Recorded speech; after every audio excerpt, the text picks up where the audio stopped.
Clip number 1566. اس clip میں آپ قرآن پاک کی سورہ قمر کی آیت نمبر 19 سے 21 تک کی تلاوت، ترجمہ اور تفسیر قرآن صراط الجنان سماعت فرمائیں گے.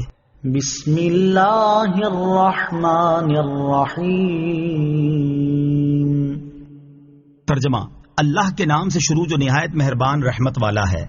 انا ارسلنا علیہم ریحا صرصرا فی یوم نحس مستمر تنزع الناس کأنہم اعجاز نخل منقعر.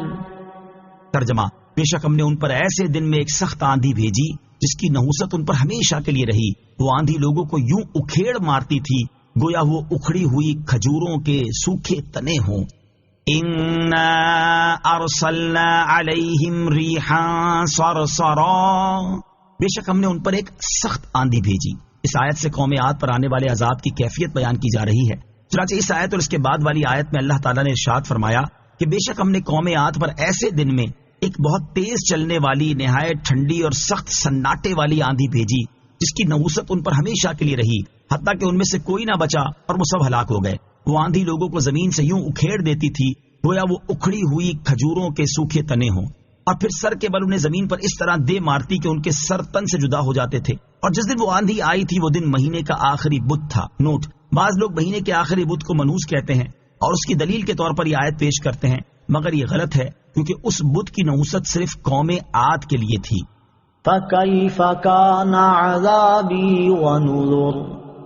ترجمہ: تو میرا عذاب اور میرا ڈرانا کیسا ہوا.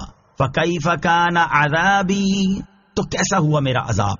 علامہ اسماعیل حقی رحمۃ اللہ تعالی قوم عاد کے واقعے میں 2 مرتبہ فَكَيْفَ كَانَ عَذَابِي وَنُذُرِ فرمائے جانے کی ایک وجہ نقل کرتے ہوئے لکھتے ہیں. اس کی وجہ یہ ہے کہ پہلے مقام پر دنیاوی عذاب کا ذکر ہے اور اس مقام پر اخروی عذاب کا ذکر ہے، جیسا کہ ایک اور مقام پر ان کا واقعہ بیان کرتے ہوئے اللہ تعالیٰ نے ارشاد فرمایا فَأَرْسَلْنَا عَلَيْهِمْ رِيحًا صَرْصَرًا فِي أَيَّامٍ نَحِسَاتٍ لِنُذِيقَهُمْ عَذَابَ الْخِزْيِ فِي الْحَيَاةِ الدُّنْيَا وَلَعَذَابُ الْآخِرَةِ أَخْزَىٰ وَهُمْ لَا يُنصَرُونَ.